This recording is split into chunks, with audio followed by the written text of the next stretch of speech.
Well, Ethan, what do you say we just roll with this thing? This is episode number 125, and there's no better time than now to start it, right? Yes, I think the recorders have been set and we are live. So The wheels are in everything's motion. fair. Everything's fair game now. So Absolutely. So we're live. I kind of want to start this episode off with a rant too. Okay. Oh man, we're getting right to it. Don't ask me how I am. Don't let's just get into it. I know how you are. I can tell we've been festering a little bit here. I don't think I brought it up on the last. Did we bring up cookies on the last one, Chris? I know we did all cameras. No, you were upset about it, but off camera. Dude. So yeah, are you still mad about it? That was like a week ago. Of course, I'm still mad about it. I have to every time I want to do anything, I have to accept cookies now. If I go on any website, I have to like click through and accept all the. I'm not the cookie monster over here, but I have to accept every cookie that is presented my way. And I don't know, man. It's getting out of hand. You know, it's like you can't just watch a YouTube video of how to accepting the cookies that come with it. And I didn't know it was so important, but I guess that's how pages are making money. You know, they're just selling our data, right? Well, that's the thing. Nobody, I mean, they're just cookies. It's a fact of life. I mean, I just want to know why they chose that name for them. I mean, they could have been anything. They should have called them parasites or something. I mean, it's like the well, it's because everybody loves cookies. That's why they did that. Yeah, so it's but like, now a good thing. it's kind of like accept them. It's like a paywall. Like, I mean, you can't enter certain things without accepting. Like, if you deny, you don't have access. Well, like, correct me if I'm wrong, but it seems like it only used to be like the heavy shit that you would need to accept cookies now. But like now, for me to like log into Podbean to post this it's like, well, we have to use cookies, like accept or be logged out. Like they don't really give you much of a choice anymore. Yeah, I want to look up a video on cookies so I can better understand it. Because maybe we should. Maybe for episode 126, we have a cookie expert. Come on. I know. Yeah. Exactly. We're due for a not grunge episode. Speaking of, Chris, what is your favorite cookie?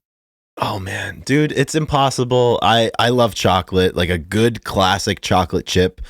Same. Especially when they have like not the chips, but like the chunks in there a little bit. A couple different kinds of chocolate. I mean, different textures for some heterogeneity in there. I'm a big fan. Any like a good chocolate chip cookie, man, pretty hard to beat. What about you? I feel like you're gonna have something like something weird. I wish I did for this, but I'm a big chocolate chip cookie guy myself. I mean, I guess like gingerbread cookies when the season comes around are really solid. They get there for seasonal. But no, I'm a cookie guy. Chocolate chip with milk. Ice cream. Ice cream in between two cookies. I mean, totally. I feel like that's really versatile. Were the cookies that we had at your house, were they Carol's cookies? Which cookies are we talking about? They were like the good chocolate chip cookies that were at the house. Yeah, my mom always cooks. That's one thing she bakes for when. She's got I don't think I had any. I had a few of them. I had them in the morning with my coffee when we were still up. Heck yes. Oh yes, very good. When you're falling asleep on the patio. I was pulling some late hours. I was learning to skate, dude. Oh my gosh! You learned how to longboard that night. I did learn how to longboard that morning. Yes, that morning it was important. So, but other than the cookies, do you feel like your thirst for ranting has been quenched, Ethan? Yeah, now, I mean, I could go on. I'm just really like sick of it and hate. Like I don't know how many times I would have to say it to because that's pretty much the end of my rant. I'm just like I'm sick of it. You know what I mean? It's just too much. It's too much getting. Yeah, I'm fed up. I'm done. So it's just stupid. It makes me mad because I think that's how it's going to be forever. It's never, the question's never going to stop. Yeah, man. Yeah, and it's like they ask me every time. Exactly. Anyway, how are you today, Chris? I'm doing all right. I've had a pretty fun week. We're recording on a Friday once again. I am once again, as usual, recording from Providence, Rhode Island. But Ethan, you have moved on from Lithuania. Let's hear where are you at right now? Because I don't specifically know. I know what country you're in. I just don't know where you are. I'm in Oslo, Norway. Okay, the capital of Norway. Oslo. Okay. Yeah, I'm like I don't know, 3 miles from Center City, north. Nice. And it's in Nordasker, I think is the town, like the area I'm in. So yeah, but very close to downtown. I can take a train in or a bus in, no problem. Awesome. And yeah, I'm here for, it's a Friday, so I compete tomorrow, and then I'll fly home on Sunday, I believe, unless I move my flight. But there's talks about moving it. But I'll be home in Alabama for a week, and then I think I'm going to try to get back to Pennsylvania for a month or so. So nice, man. Yeah, so I'm really excited about that. I mean, a lot of travel, but I think back home waiting for me is the potential moving of apartments, which is just horrible yearly tradition. Gosh. Ouch. Yes. Yeah, dude, I had filled out an application the other day. I think we got someone else picked it up before us. I think they were just out to get our application fee naturally. Yeah. Dumb parasites. People. So exactly. So other than that kind of looming and a few, there's always things looming, especially when you don't feel very connected. You're just like, man, I feel like I need, and the fact that I haven't made money in a while, straight up that is. So yeah, other than that, this has been really good. I think I told you off camera, like this is the third week I've been out here, right? Yeah, you've been there a little bit now. Been here for a while, so I've adjusted pretty well. In the first 2 weeks, there's a lot of travel and moving and the jet lag and all this. And now, the third week, I'm kind of settled. We're out here, just me and Brett, and it's been raining actually most of the week. It's kind of a bad week to be out here, but it's kind of nice because we've just been drinking coffee at the house and doing, not doing all that much, just training and hanging out and just kind of catching up on some rest. And we had a beautiful view from where we're staying. So we haven't done too much exploring, which is fine because it gives us a reason to come back. But it's nice to kind of end the travel with like not just running around all the time. So it feels, it's okay. I'm all right with it. That's awesome. Yeah. Sometimes that singularity of focus can be refreshing. So I'm glad that you're kind of zeroing in on a couple. I brought some books. I've barely read them. So it's all right. We don't need to read. But the thought that counts. Yeah, we just need to read off of Wikipedia. So that's. But I'm doing good.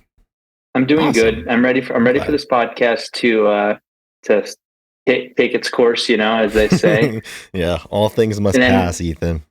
Yeah, then we'll be free. Hopefully, the audio comes in well. So if you're out there listening, thank you again for checking in with the Grunge Bible podcast.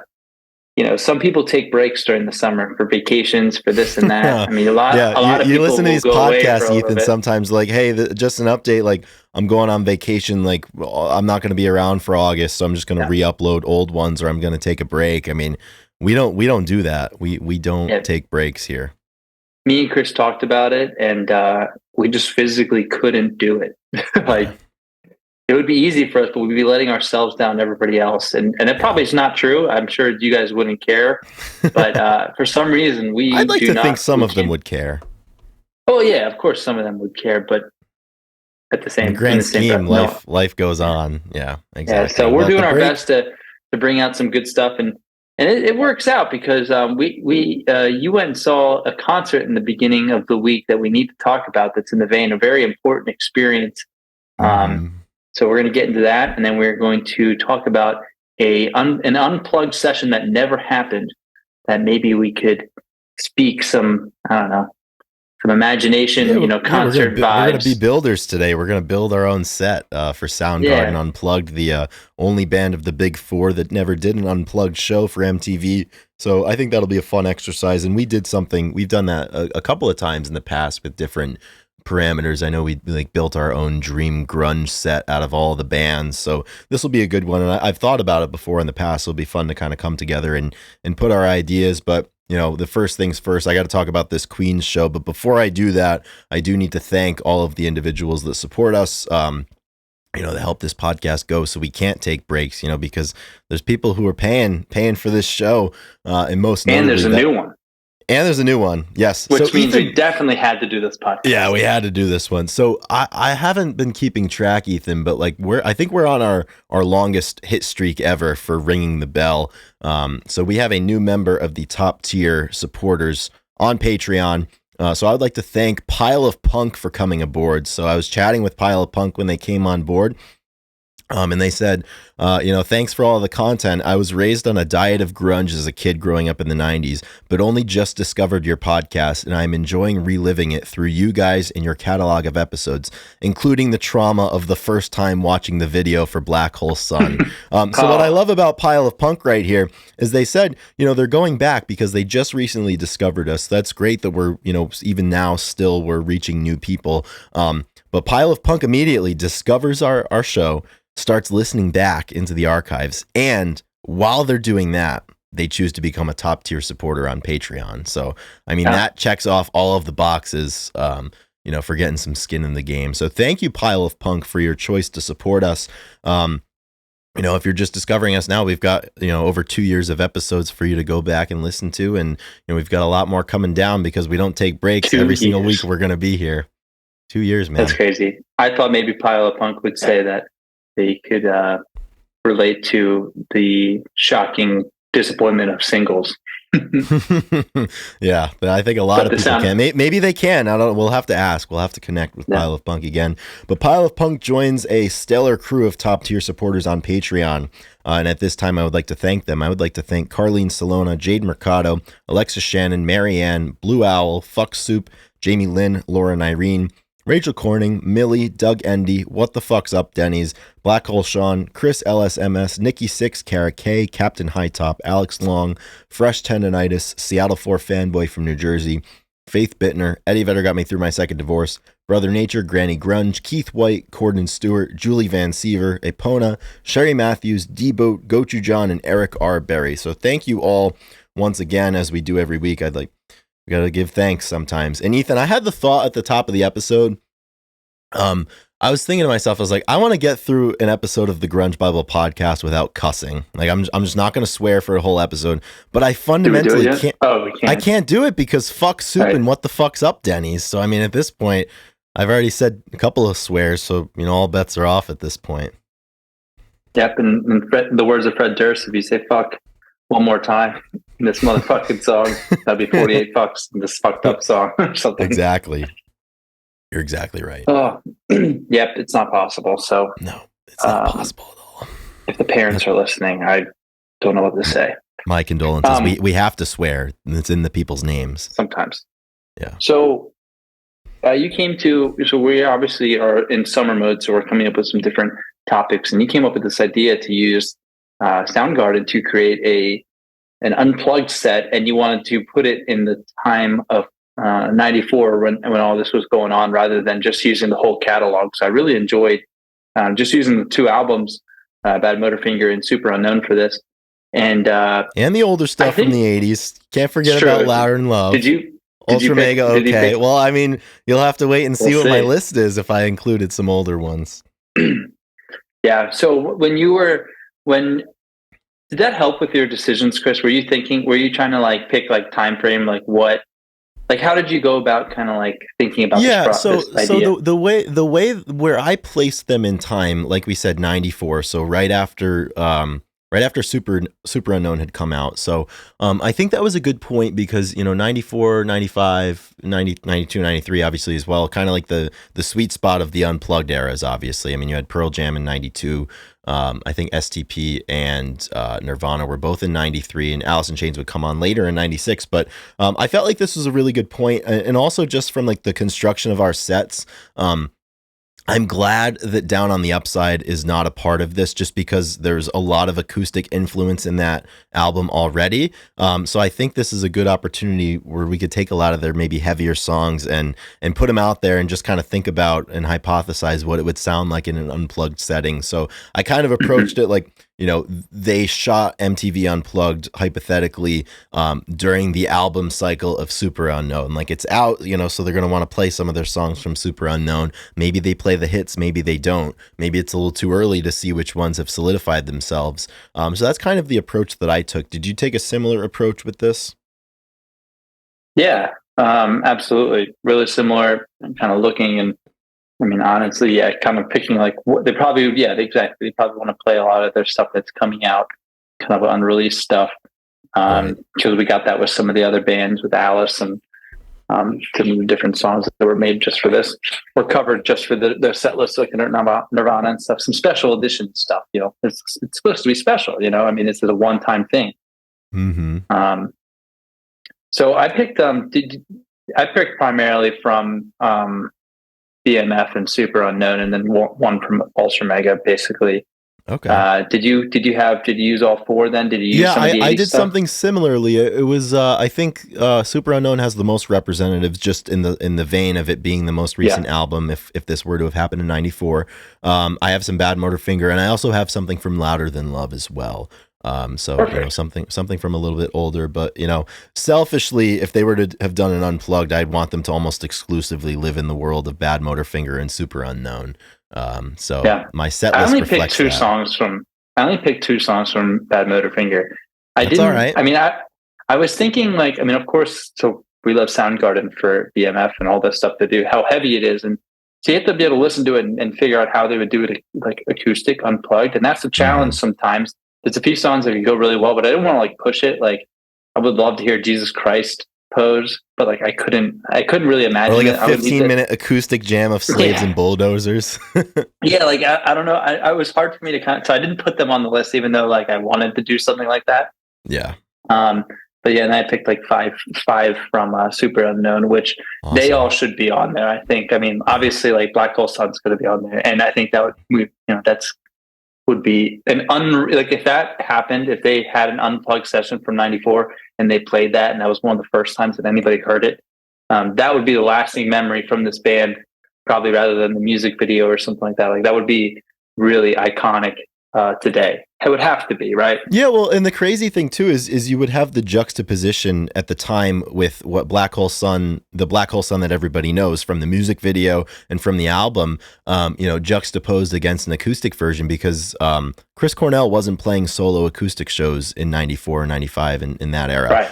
and a lot of Black Hole Sun acoustic has become a mainstay, I think, in a lot of people's listening rotations, but those versions and those performances didn't come until much later. So, I mean, Soundgarden acoustic, that wasn't really a thing at this time. So, Right. it's a really cool opportunity, if this were to have happened, to, present a lot of these songs in a fresh light. I certainly had a lot of fun putting my list together. And looking back, it would have been, I would be really excited if somewhere in an alternate universe this existed and I would be able to hear my set list in an unplugged setting. So what's your opener? So how do you want to do this? Do we want to do, I'll go 1 through 7 for me and you go 1 through 7, or do we just trade songs? Ooh, it might make sense. I think do them all. So because like you're gonna in totality for the continuity of the list, and we're gonna have repeats. So like, right. So it would be weird if open up with my closer and then I'd be like, oh, that's my last one. So I guess you do your 7 first. Yep, I'm gonna do my 7 first. So leading off, I went with "Let Me Drown" from Super Unknown, which is the lead track for Super Unknown. So I felt like in the time period, a lot of people are picking up their Super Unknown CDs. The first song that they'll hear from it when they put that CD in is "Let Me Drown." So I think that would be a really cool song to open with, just a little continuity, and it reminds you of the album, which at that time would have been the most recent album. So I think "Let Me Drown" is a really cool place to start, and I think it could definitely lend itself to an acoustic setting. I think for me, the hardest thing, the thing that would have been the most difficult for the band to translate to unplugged and acoustic guitars would be a lot of Kim Thile's solos and a lot of Chris Cornell's lead guitar work as well. Like the solo in "Let Me Drown," and just the way that Kim plays, I'd kill to hear him try to play some of this stuff acoustically or rework it so it would work in an acoustic setting, because all of those bursts and the effects that they use, and just kind of how a lot of the solos just kind of stab through the song, and it starts with "Let Me Drown," so it would have been really interesting to kind of hear that. So we're starting with "Let Me Drown," and then we're going back to Bad Motorfinger for the second song. So my second song after "Let Me Drown," we're gonna roll into some "Holy Water." So I kind of took the approach where there's a few songs in here that might not have been the most popular, and it might not have been what you would have expected, but I think Unplugged was a really cool setting to do things like that. Obviously Nirvana most notably, shied away from a lot of their hits. Pearl Jam did it a little bit too, although in 92 they didn't really have, many albums to choose from. Obviously 10 was the only album that was out, but I think back to, they played Oceans and they covered Rockin' on the Free World by Neil Young for their Unplugged. So I think that would be a good place to go. So we're going to go with Holy Water. And then for the third song, we're going back to Super Unknown, and I need to hear some Spoon Man Unplugged. Nice. I think the way that these bands, the drummers in the bands played, they played pretty loudly at Unplugged. I mean, I think about Dave Abruzzese and Pearl Jam Unplugged was playing pretty loudly. I'd love to hear kind of the most prominent part of Spoon Man would just be Matt Cameron in the back. We've got the acoustic guitars, and the melody I think is perfect for acoustic as well. So that'd be my third song. So kind of getting to the middle right here. I would no repeats yet. No repeats. That's good. So, I don't think this is a repeat for you either. So number 4 for me, we're going back to Louder Than Love, and we're hitting Hands All Over. I don't really know how that one would work, but I'd love to hear it. And it's always interesting because the instruments are going to be softer, right? Because they're not plugged in. And Chris Cornell's voice is just so loud. And yeah, a big observation right there that an acoustic guitar isn't as loud as an electric guitar. It's like when I asked you if there are any repeats, you said no. I thought you took it as like you haven't repeated any songs yet. Yeah, so they're going to start off playing Black 7 times in a row. Yeah, that would have been interesting. But no, Hands All Over. I think that just the vocal play between Chris Cornell's voice over the top of it, and he has even more room to get over the top of it because the instruments aren't plugged in. I still think in 94 he'd be able to hammer something like that as he did. So number 5, I went back and forth. I'll tell you what I chose, and then I'll tell you what I was thinking about as well. I went back and I chose for the 5th song, I chose Mind Riot.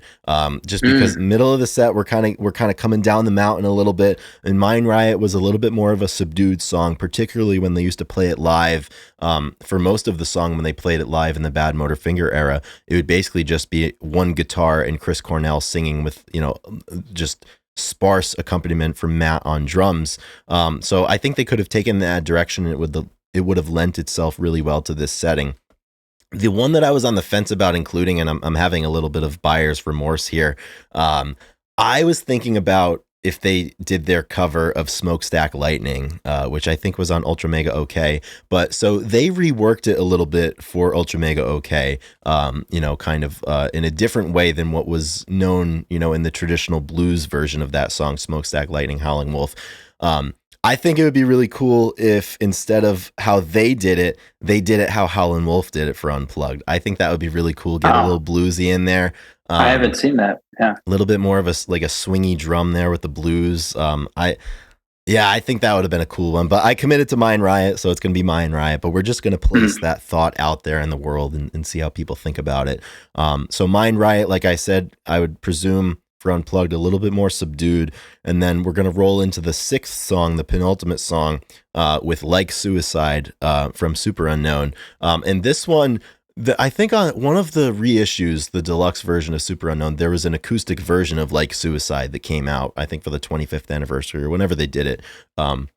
It's really, really good. So that kind of, having heard that on the reissue, it brought my mind back to it. So I'm going with that one. But, so 5 and 6, a little bit softer, especially after Spoon Man and Hands All Over. And then I end, as you could probably expect me to end, with Searching with My Good Eye Closed. This song needed to be in there, and I think it's in drop D, and you can play drop D acoustic, and it can still sound really, really heavy. And I just think that would be awesome. I love that song, and they could kind of play it out a little bit at the end, and just add a little bit of that jammy aspect to it, which Soundgarden was so good at. And it was kind of what I love about a song like Slaves and Bulldozers, how sometimes they would just draw it out to like 10, 15 minutes, maybe sample some other songs.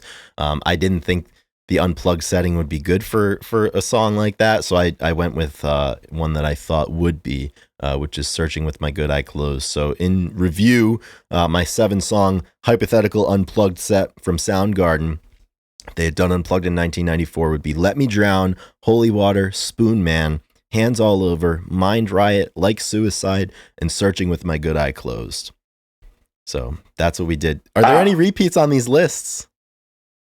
There were two. I have two. Okay. There are only two, but I went a different route. Obviously, we went very different. I went more, and thinking about it, like talking about it, like I haven't heard these songs that I know that they've played at a ton of their shows. Like, I mean, we didn't get to see them. We've never seen them live. So there's songs I want to hear that they probably play at every show. Like I'm going to open up with The Day I Tried to Live.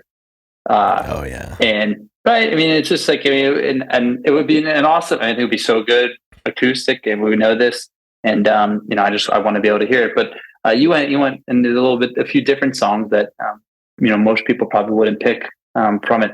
But I'm expecting that they want to use like a home run, and I guess I'm using my knowledge of what songs were hits like later down the road too. Well, and that's why I didn't choose Black Hole Sun. That's why I didn't use Black Hole Sun, because I figure at the time it's like, well, shit, it's already all over MTV, and I kind of went with the same Nirvana vein. Like, hell no, I'm not playing Teen Spirit. Like, I'm not playing my most popular song. So that's why I chose to omit Black Hole Sun. But obviously, that's good. That makes a lot of sense. Yeah, and I'm not surprised. I feel like every time we do this exercise, Ethan, like we both take it in different directions, but it's cool to kind of come back and kind of compare and contrast the two. So you're opening up, like you said, The Day I Tried to Live. Yeah, and I think this would be. I mean, the opener is important. I had a few other ones that potentially could be there. Anything could be there, really, but this one just made the most sense to me. And I think second song I'm going to go into Mailman. I want to hear that one on I figured you were going to have Mailman, yeah. I think it would work really well. I think that I think Chris, they could figure out any of these songs acoustic. Yeah. That's the kind of the cool thing about this. Like, really could be, they're just so creative and so talented that, and that's one of the things I love about artists is sometimes you see a song that comes up and it's like acoustic version of, some metal song or something. And you're like, how is this possible? And then they find a way to compose it and do it. And it's beautiful. And you never thought you'd hear it like that. So it would be really, really special to hear all these songs that way. And that's the thing, because, if I could call the shots and just tell the band, hey, this is the set list, I imagine there would be some different arrangements for these songs. And I think back to what STP did at their Unplugged with Sex Type Thing. They changed it into Swing Type Thing, which was obviously very swingy. And they did something similar. They reworked Wicked Garden a little bit, where during the interludes, I think in between the chorus and then the following verse, they kind of slowed it down a little bit, and Scott kind of did this little vocal thing. So I imagine with a lot of these, you take a heavy song like you said, even with Day I Try to Live, and especially Mailman, like who's to say, they would arrange it in a little bit of a different way, that would have lended itself really good to this setting. Because I think about with Stone Temple Pilots, like Sex Type Thing, like if they had played the album version of it just with acoustic guitars, like it wouldn't have worked as well as what they actually did. Yeah, exactly. Yeah. Yes, exactly. And that's why I think they could pull off Jesus Christ Pose, even though it's not on here. Third song, cool. I know. Searching with My Good Eye Closed, I also thought that should be on here. Like you said, they can kind of have some fun with that. And it would just be really fun to see them do this. Like it would be a challenge, but also, they probably would nail it. And that's obviously one of my favorite songs. Fell on Black Days would be coming in at number 4. Nice. Obviously a really solid song, and it fits, it's not, light in any way, but I think it's played really well acoustic, and it fits the vibe. So I think it would just be an incredible performance. And then, Black Hole Sun coming in, I think a little bit opposite. I think it has to be played. It's at the heart of the order. It's the power hitter. It's batting clear. It is.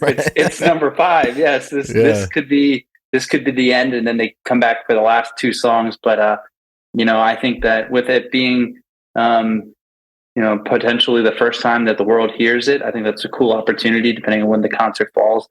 So that just seems like I said, it could be cemented in history if they knew what they had. Right. Did they have? Was it? Yeah. Was it there? Like, how much did they know that was going to be like as big of a song as it was?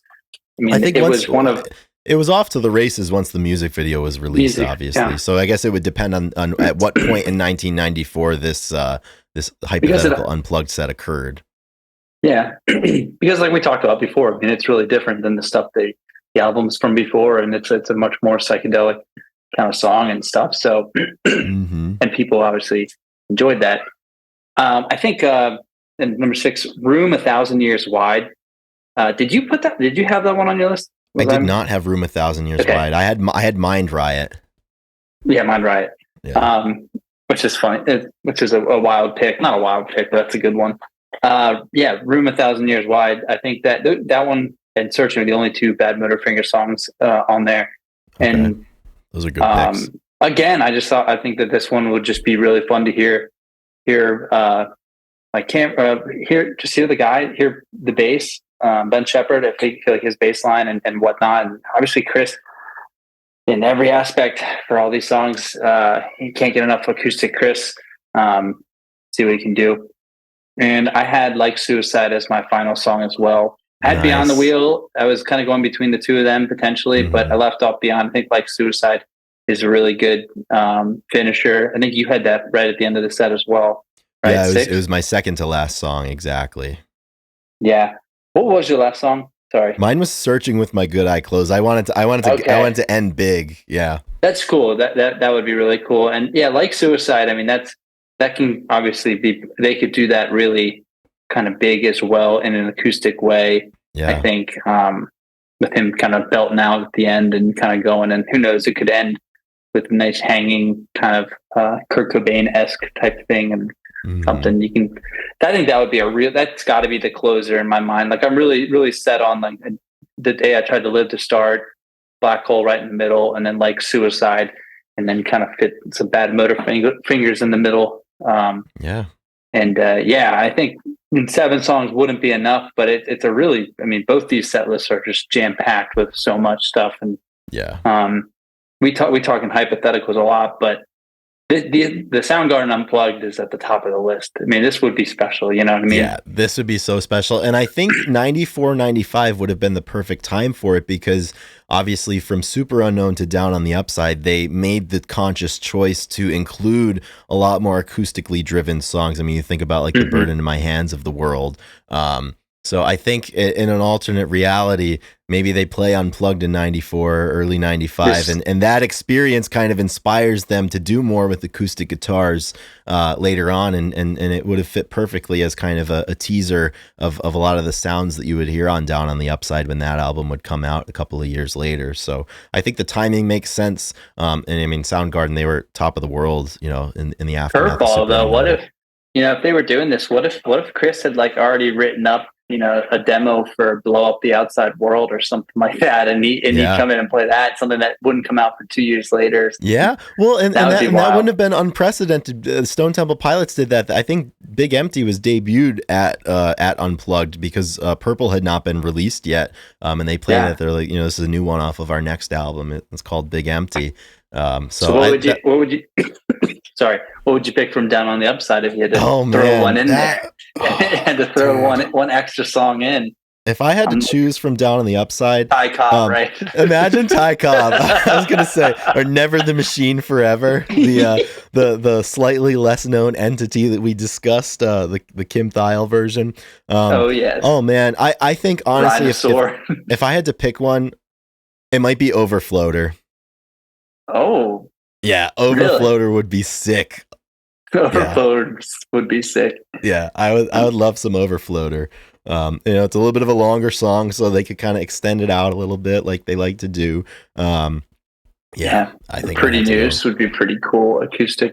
Yeah. The only other thing where I would want to go just to include a cover, and we talked about this when we did the Down on the Upside album review, but when they would play Boot Camp, they would oftentimes lead into it with a version of Helter Skelter by the Beatles. And that is probably, it might be my favorite cover of any of like the big grunge bands, to be honest with you, their cover of Helter Skelter and the way it would lead into Boot Camp. So that is one, you know, if I could get a 2-for-1 job right there, that would be really, really cool. I thought about trying to combine 2 songs and cheat a little bit, but I decided not to. Yeah, it's hard sometimes. Yeah. Yeah. That's good. Luckily, I mean, there's a ton of acoustic stuff from Chris and whatnot, so we did get to hear a good amount of these songs, but not everyone. So that's okay though. Yeah, it is absolutely okay. Yeah. Um, We're gonna have awesome. to post. We're gonna have to post both of our set lists side by side and let the people vote. We did that before when we did like the Dream Grunge set list, and I was like, "This is Ethan's, this is mine." Like, vote. Which one would you rather hear? And you got like 70% of the vote. Like your list kicked my ass. So I'm coming for retribution. I got to even up the score here a little bit. I love that. I would love to see those lists again. That was a while ago. I feel I think we did that in 2021. Actually, really? It was a long time ago. It was at least a year ago. So yeah, we're good for we're good for one Woodstock episode a year, and we're good for one hypothetical set list episode a year. Oh yeah, we're good for a lot of episodes in that year. Yeah, we are. That's the thing. We really don't take breaks, so you have to revisit different areas at different times. So yeah, absolutely. So if you guys are listening and you have your own set list, maybe Soundgarden Unplugged set list. It'd be a fun project. Maybe over on the Patreon or somewhere we can kind of have a little comment discussion here, like build your own Soundgarden Unplugged set list. Mm-hmm. Yeah, see what some people would come up with, and because I'm sure they would give out some nice, thoughtful responses and then whatnot. So, and it's fun. It's fun to think about this stuff, of course. Yeah, it sure is. Speaking of theoretical bands and set lists. We have the Truck Fighters to talk. No, I was kidding. Chris, you had an experience for this past weekend where you opened up for the Queens of the Stone Age. Yeah, exactly. My God, did I ever. So last week's episode, the Woodstock episode that we did, I forget at which point, but I mentioned that I was going to see Queens of the Stone Age for the first time. And like, Ethan, like in so many different ways, the stars aligned, and I had one of the better live music experiences that I've honestly ever had. And I'd love to talk about it a little bit. So as I mentioned, I've never gotten into Queens of the Stone Age. Like I've had so many people whose music tastes and music knowledge I respect and really admire, like get on me and be like, hey, you got to listen to Queens of the Stone Age. I mean, so many people, I always think about, like, I remember way back in the day when we first met Amanda from Bexley, she was like, Queens of the Stone Age are the best. Like, you gotta listen to more of them. And then obviously when we met Eric Lederman a couple of years ago, I mean, they're one of, if not his most favorite bands, and he's like, Queens, like, he's like, I see him all the time, like you got to see him. So finally the stars aligned. A couple of my friends who are really big into Queens of the Stone Age, one of them, my buddy Tom, has seen them at least a few times, and they announced their tour, and they were playing in Bridgeport, Connecticut, and my friend Tom was like, hey, like, Queens, they're playing in August in Connecticut, like I'm buying tickets today. Let me know if you want in. And three of us were like, yeah, like I'm in. So he was in, and then my other two friends were like, immediately I'm in. And I was like, well, like, you know, I gotta get in on this a little bit. So I decided. How far in advance did you buy them? Oh gosh, we bought them. I think we bought them in March or April. Like when the tour was announced, when the tickets went on sale, we bought them. So it was a while ago. It was long enough. You hadn't talked about it very much. It's one because this one snuck up, and we usually talk about what's on the docket. Yeah, it was one of those things where you buy a ticket and then enough happens just in the day-to-day life, and you're going to other shows, so you kind of forget that you have tickets for it.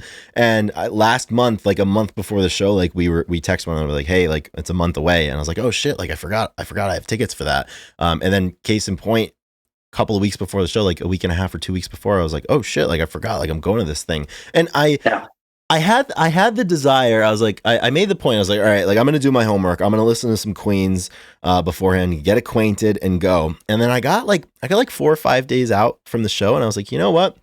I'm not going to listen. I don't know much of their stuff. I obviously know the hits. And me being the big Mark Lanigan fan that I am, I was familiar with a lot of the songs that he did with them. But I couldn't tell you like their albums chronologically. I couldn't tell you a lot of like, oh, this song is on this album. Like I'm not a connoisseur of theirs, and I wasn't a fan. Not that I didn't like their music, but I just hadn't taken the time. So I was like, you know what? Like I'm just gonna go in and like have this be my first real experience spending an hour and a half, 2 hours straight with their music. Like I've never done that before. Now is gonna be the time. So we went and we got there. And I was like, this is gonna be a special one. Like I'm with some of my really good friends who are really passionate about the music that we're going to see. And also, we get there before the. I think the first opener was on, and the second one was coming on, but like we didn't want to go down to the opener. Like we were like, we want the Queen set to be like the main thing. This is going to be the main event. Like we wanted, to kind of open ourselves up and go through that door and be there in an enlightened sense for the Queen set. So we're killing time, having some beers, and I text Eric Lederman, and I'm like, hey Eric, like I'm seeing Queens for the first time tonight, like thinking of you. And and he sends me a picture of a Queens of the Stone Age poster. And I was like, oh yeah, there it is. Like, cause I just assumed that, he just sent me a picture of a Queens post. Yeah. Just, responding, with a photo. I was like, all right, like that's cool. And then he texts me. I was like, there it is. And he's like, where are you? I was like, well, I'm in Bridgeport. That's where they're playing tonight. He's like, no, you idiot. Like, I know they're in Bridgeport. I'm here too. Where are you? And I'm like, oh shit.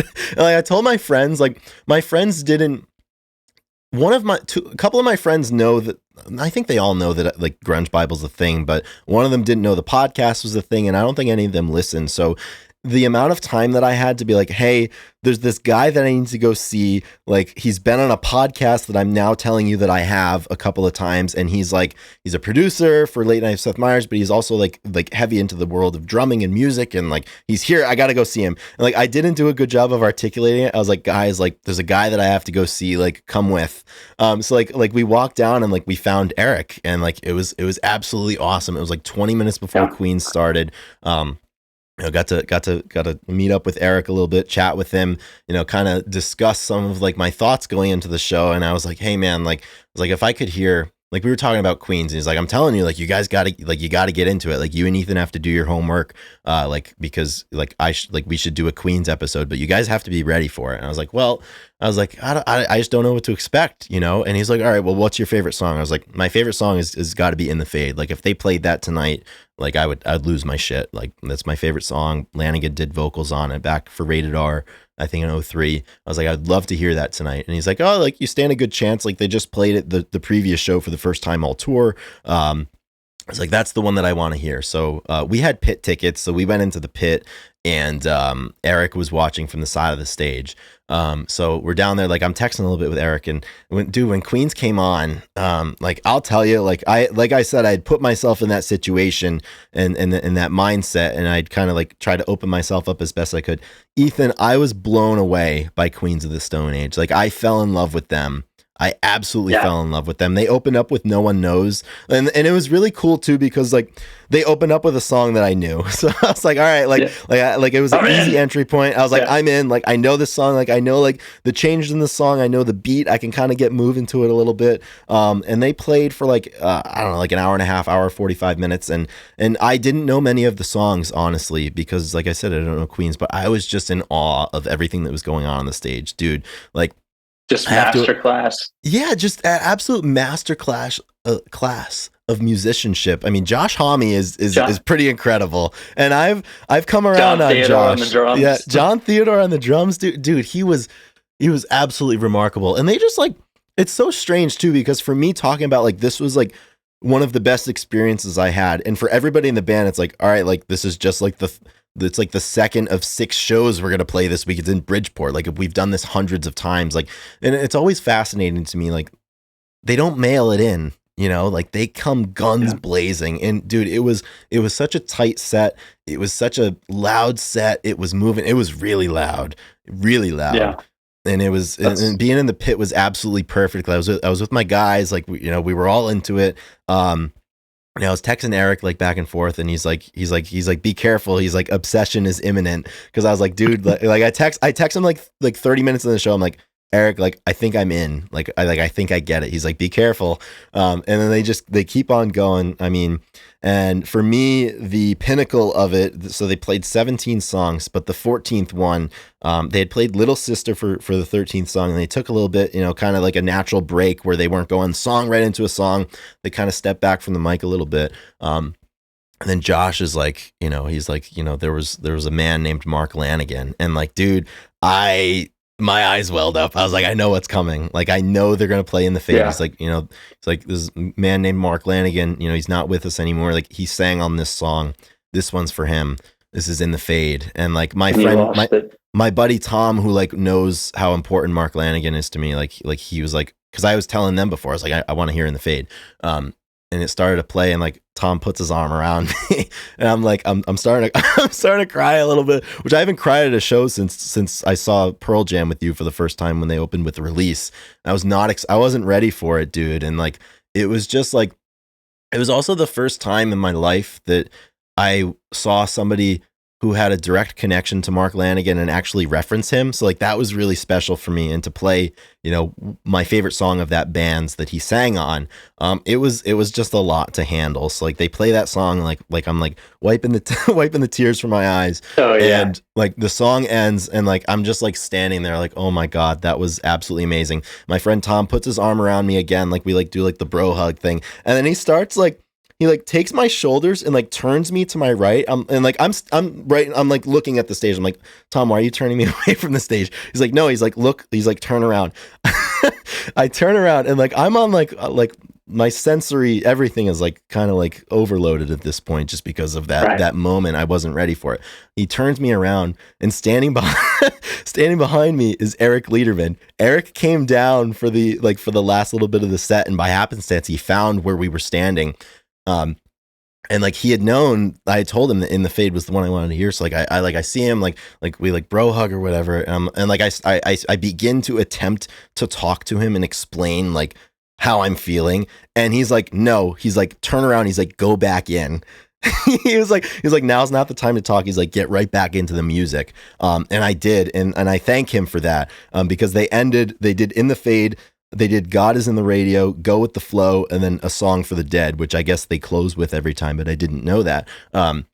So I think after God Is in the Radio, I went back to stand next to Eric, and he was like, do you know what's coming? I was like, no, I don't know this band that well. I've never seen them before. He's like, they close all the time with A Song for the Dead, and he's like, it's going to take your balls away from you. That was a quote. He was like, it's going to take your balls. And I was like, all right, well, I'm ready. Like Bridgeport, Connecticut, I'm going to lose my balls. And my God, it was unbelievable. Yeah, the song is just like, it's just like a full-on sensory assault. It's so loud. It's so heavy. The lights are going nuts. Like just everything was just absolutely unbelievable. And like I'm standing there and like Eric's like he's like drumming on my back to the song, and I'm just like, dude, this is absolutely amazing. And then like yeah. Oh, I can just picture like Eric hearing the song start and like running to find you, be like, yeah, and like I haven't had the chance to discuss with him like why he came down or like how he found us or what his intentions were, but like I'd like to think that's why he came down. But yeah. My gosh, it was one of those moments like, and that song has a lot of like false endings where like if you don't know the song super well, like you think it's over, like they stop. And then like John's just like drumming like very, very quietly, and then it opens up again. So like a couple of those times it happened, and it was one of those moments where by the end, like you're just standing there with your arms at your side, just like staring at what just happened in front of you. And it was like I said, it was one of the most unbelievable experiences watching live music that I've had in a long time. And I'm in, like, I'm a Queens of the Stone Age guy. Like, I'm diving in. I'm starting from the bottom. I'm starting from the beginning with the self-titled album, like Eric told me to. I was like, Eric, like, you got it. Like, where do I start? And he's like, self-titled. He's like, work your way through. He's like, and I'll check in with him once I've made some progress. But it was just unbelievable, Ethan. Like, I'm so happy that I went, and it was one of those moments where I didn't know what to expect, and I wasn't super passionate about it. For me, I was most excited to like go to a show with my friends and hang out with my friends. Like, we got a hotel, we were staying over, like we went out for drinks afterwards. Like, it was a fun night. And it turned into something much more than that, which was, I mean, this is why we're music fans, Ethan. This is why we go to shows. That is exactly why you go out and you see shows. And you don't wait, because who's to say? Queens of the Stone Age have been a thing for a long time, and they're still at the top of their game. And this is why you do it. And I'm so happy that I did it. And I think when we talked the day after, like you could probably hear it in my voice, like how awesome it was. And you all can probably hear it now. Like it was unreal. Oh yeah, general excitement just in Yeah. every breath or everything you say. Yeah, that's Hmm. amazing. You love, like you said, you go there just with one expectation, and then you get kind of blown away, and you like Hmm. just really kind of overwhelmed with it all. Is there's such I a was good so feeling to have. overwhelmed. I was so Yeah, completely overwhelmed. and some bands do that. Some bands underwhelm you, and it's Hmm. very upsetting. And then Yeah. sometimes, like when a concert hits right, it is Yeah. so. It's a drug, It's Well, so and good. and yeah, and that is the biggest testament that you could ever give to a band, because for me, I'm walking away from it telling everybody I know who likes music, like, holy shit, wait until I tell you about this experience that I had at the Right, this Queen show on podcast, Monday. Yeah, and for them, it's just a random gig in the summer, on the next tour that they're doing. It's Bridgeport, Connecticut. They're just stopping through. And for them to be able to just stop through in a city and just blow me away like that, yeah. speaks to the power that they have, and the talent that they have, and the ability that they have to create an environment of sound and an environment of emotion. And How it was, I'll never forget it, dude. I won't forget it. how was the crowd? How was everybody in the area? Were they really big fans? Were they singing along? Yeah, the pit was really cool. And Ethan, I have to tell you, I was so locked in. I don't know. Like, I didn't take one picture. I didn't take one video. Like, I didn't Yeah, do anything. I was just standing there watching and listening. So I didn't turn around and see like if it was sold out or what the people were doing. Like, I was in like my own pod, and like every like 10 or 15 minutes, like I would look around like at my friends who on either side of me, and like they were doing the same thing. It was ridiculous. Like, it was really special. Really, really special. that's great. That's why you go to concerts, man. That's why you Yeah. keep buying tickets, because Yeah. sometimes they hit. And then I remember, like at the Foo Fighters, the tribute show. Mm-hmm. I remember, we had the moment where we put the hands around each other. That was Yeah. definitely the last concert that I cried at, I'm sure. Yeah.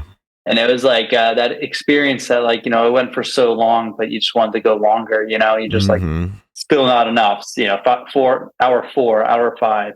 I don't know. Yeah. So I'm sure it was the same. We're just like, I could do this all night. Like, I understand Yes. why Yeah. people play for 6 hours. Yeah. And like so many things just lined up. Like one, they had the show. Number two, I got to go with my friends. Number three, Eric was there. Number four, they played the one song I wanted them to play. Number five, they finished playing that song. I turn around and Eric's behind me. Like all of these different people and things that went on like are forever tied together in my experience at that show. It was really special. And honestly, like, if they ever come through again, like I'm going to see them. Yeah, Like in one they night they won. They transformed them. won you over. Yeah, in one night they transformed to like one of those bands that, like, hey, if they're in town or if they're close to town, I'm buying tickets. That's And I'm gonna awesome. do that. Yeah, it was awesome.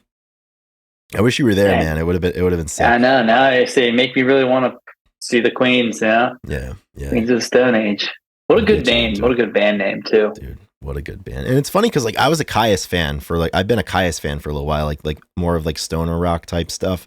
But I never really gave much listening to No, Queens, and no. now, dude, like, yeah, I mean, that's I'm how I in. am too. And it's just kind of the band that slips through the cracks. Listen to some other guys. If I wanted to listen to Hmm. that, I'd listen to more Foo Fighters or something. And so I'm excited to go back and check them out now too, or at Yeah, least check out the set list and stuff. right on, Good dude. stuff. And that's the anecdotes that I think people like to hear.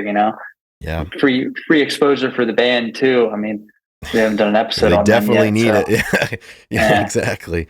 So I know. I that's think good at the top of stuff. the episode we said that we were going to discuss it first, but I'm glad now that we saved it for the end. This is a good Oh note to yeah, end on. yes, it's perfect. Perfect note to end on. The only thing better would be songs of the week. Well, we have to end on songs of the week. So if you're still Yeah, listening, thank you for sharing this last little bit of time with us. We are very grateful for your time and any support that you might offer, whether it be supporting us financially or just sharing us with a friend. I think that's really important too. So maybe the challenge of the week, if you're out there and you got some buddies out there, some friends who love grunge or who just love music, maybe take that leap and be like, hey man, like, I got this podcast I've been listening to. It's not too bad. You should check it out. So thank you in advance for doing that, and let's grow this thing a little bit and keep sharing in these moments. So yeah, yes. without without everybody else out there, we're not here doing this. So we're very, very thankful for it. But like you said, Ethan, what do you say we leave everybody with a couple of song suggestions? Yeah, I'm totally ready for it. Awesome. Do you want to go first? Are you that ready? I am that ready. Yeah, I had awesome. I had a really good when we were in Palanga, Lithuania. Went to dinner one night. And we came back and figuring out what to do. So I was hanging out with some of the other jav throwers. We started in Tom, and we put on some javelin videos, but then we moved over to YouTube, music videos, and Ethan Dabs would put on some videos that he enjoyed, watching. So I went into I was like, we're playing my game here. Yeah, absolutely. This is right in the wheelhouse. It's like, oh, you want to watch some old music videos, some old concert videos? All right. Boy, do I have some for you. I got some good ones, man. And he was, I actually took a nap the day before, and I heard he was playing some Unplugged from Pearl Jam, and actually playing Chris Cornell's cover of Nothing Compares. And and he was saying how he's like, Chris Cornell is one of the best, I think the best voice ever. He's like telling me this. I'm like, oh yeah, I know, man. Trust me, I know. Preaching to the choir. And, I was like, you don't need to tell me. He's like, have you ever seen this video? And I was like, I've seen it. Yeah, I've seen it a few times. Yeah. Yeah. So I went to pick out some songs, and one of my favorite live performance music videos is from Gwen Stefani of No Doubt singing Just a Girl live in Tragic Kingdom. It's one of our favorite ones to post. And to put it on, and it's about 7 minutes. And it mesmerized us, Chris. I knew what was coming. I was like, yeah, this has it all. Like, you get the spunk. The crowd is totally into it. She's controlling the crowd. The band is totally in tune. I was gonna say, talk about being able to hold a crowd in the palm of your hand. 7 minutes. They did the up and down. I mean, they hung out, there was suspense. I mean, it really was a perfect performance of the song. Yeah. And like I said, I'm watching it with my coach Tom and Ethan specifically. Those two, it's like every minute that goes by, this is so good. I didn't she is just on top of the world right now. And it's just so cool when you watch back the live performances, and you can think that, man, this is one where I would love to be I was there. I mean, it just would be so cool to have been at that theater and being able to watch it. So right, I'm going to put that on for the list. So Just a Girl by No Doubt, because awesome. Gwen just killed it, and it's just so good. And I'll see if there's a live version on the old Spotify. But yeah, it's got to be. Man, it's so good. Yeah, that's a good one. I like that. Well, is it my turn now? I was say, Chris, that means that you're the cleanup hitter, or you're batting ninth, whichever way. I'll bring us home here. So, batting ninth, you're the second leadoff. Yeah, exactly. I set the table for the table setter. Much to my surprise, Ethan, In the Fade is already a song of the week. Very early on. Wow. So I can't choose it. So I'm going to choose A Song for the Dead. By Queens of the Stone Age. I just talked about it, so I don't really have anything else to say about it. So it's a good one ended. I hear they end their concerts every time with this. So. Yeah, so we'll end the podcast episode with it. So Song for the Dead. I mean, you watch the live. There's a really great. There's a great live version on YouTube. It's not on Spotify. I think from 02 or 03 with Grohl on drums, and Lanigan was still with the band singing on this one, and it's pretty fucking rad. So hell yeah, that's what we're gonna go with. So I think that just about probably does it for another episode of the Grunge Bible Podcast. Episode 125 is in the books, and we're putting a bow on it and sending it out into the world. 125, Chris, crazy. I remember back in the day, we're like, wow, 17, that's a lot of podcast episodes. Episode 25, quarter of 100. Yeah, now we're at 125, and show goes on. Show goes on, yep. So thank you again, everybody, for checking in, listening. Please come back next week, and please listen to some awesome rock and roll this week. Maybe some grunge, maybe some not so grunge, doesn't matter. Yeah, whatever you want. Good music. Listen to your music, because music is good for the soul. Absolutely. All right, everyone. Rock and roll. See you guys next Rock week. and roll. See you all later. Oh, there's Lederman. Lederman. Heck yeah, the only picture of the night. The only That's photo amazing. of the night.